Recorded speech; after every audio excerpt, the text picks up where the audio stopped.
Hello friends, সবাইকে স্বাগত জানাচ্ছি। জনপ্রিয় টেলিভিশন সিরিজ গেম অফ থ্রোনের মজার একটি ক্যারেক্টার রয়েছে যার নাম হচ্ছে হোডর।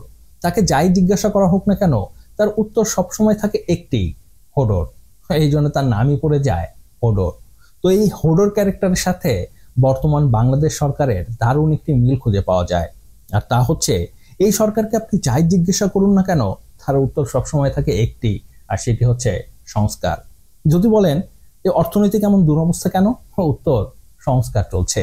যদি বলেন আইন শৃঙ্খলা পরিস্থিতি কবে ঠিক হবে, সরকারের উত্তর সংস্কারের পরে। যদি প্রশ্ন করেন নির্বাচন কবে, সরকারের উত্তর সংস্কারের পরে। যদি বলেন সংস্কার শেষ হবে কবে, সরকারের উত্তর নির্বাচনের আগে। যদি বলেন স্পেসিফিক সময় কত, তখন সরকার বলে উত্তর সংস্কারের যতটুকু লাগে। প্রথম প্রথম আমরা সাধারণ জনগণ সরকারের এই মূলা মেনেই নিয়েছি, চিন্তা করেছি ঠিকই তো, সংস্কার অবশ্যই দরকার। কারণ সংস্কার যদি না হয় তাহলে তো যে লাউ সেই কদুই থাকবে। সংস্কার অবশ্যই জরুরি। তাই ঈদের চাঁদ দেখার মতো মানুষ যেমন অধীর আগ্রহে তাকিয়ে থাকে, আমরাও তাকিয়েছিলাম এই সংস্কার কবে দেখা যায়।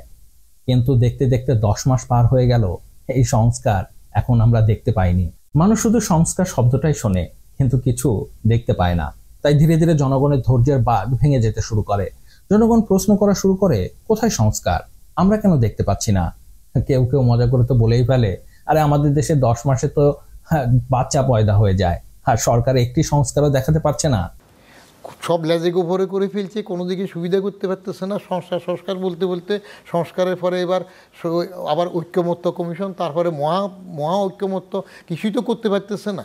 আমি এক টিভিতে বলছিলাম যে 9 মাসে তো আমাদের দেশে মারা একটা বাচ্চাও পয়দা করে। সমালোচকদের এমন আচরণে ত্যক্ত বিরক্ত প্রধান উপদেষ্টা তো গোসা করে পদত্যাগই করতে বসেছিলেন। অবশ্য নিন্দুকেরা বলে থাকে এ সবই নাটক। যে লোক গ্রামীণ ব্যাংকের এমডির পদ ছাড়তে চায় না, সে ছাড়বে প্রধান উপদেষ্টার পদ? কুত্তা কামড়াইছে। বিষয়টাকে আপনি নাটক বলছেন? অবশ্যই নাটক, অবশ্যই নাটক। উনি বলে দেখছে কি বলে।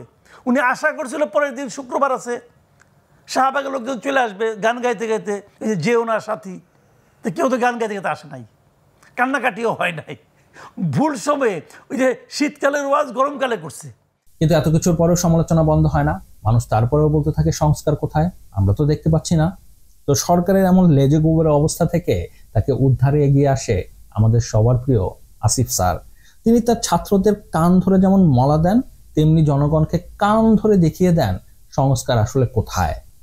গত 3রা জুন সাংবাদিকদের ডেকে তিনি বলেন, এই যে নিন্দুকেরা তাকে গালি দেয়, কিন্তু তারপরেও তিনি দয়া পরবশত তাদের গ্রেপ্তার করেন না, এটি তো সংস্কার। কোনো কারণ নাই, যা ইচ্ছা, যেটা ডিজিটাল সিকিউরিটি একটা মামলা করলে আমাদের প্রত্যেকটা উপদেষ্টা পদে 300-400 মামলা করতে পারতো এতদিনে। তো এটা তো অনেক বড় সংস্কার যে আমাদেরকে যা ইচ্ছা বলা যাচ্ছে, যা খুশি বলছে মানুষ, কিন্তু কারো মনের মধ্যে ডিজিটাল সিকিউরিটি অ্যাক্টের মামলা খাওয়ার কোনো ভয় নাই।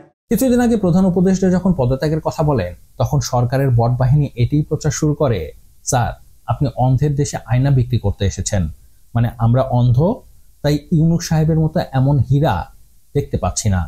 এখন বুঝতে পাচ্ছি তারাই সঠিক ছিল, নইলে আমাদের সামনে এত বড় সংস্কার পড়ে আছে আর আমরা দেখতে পেলাম না।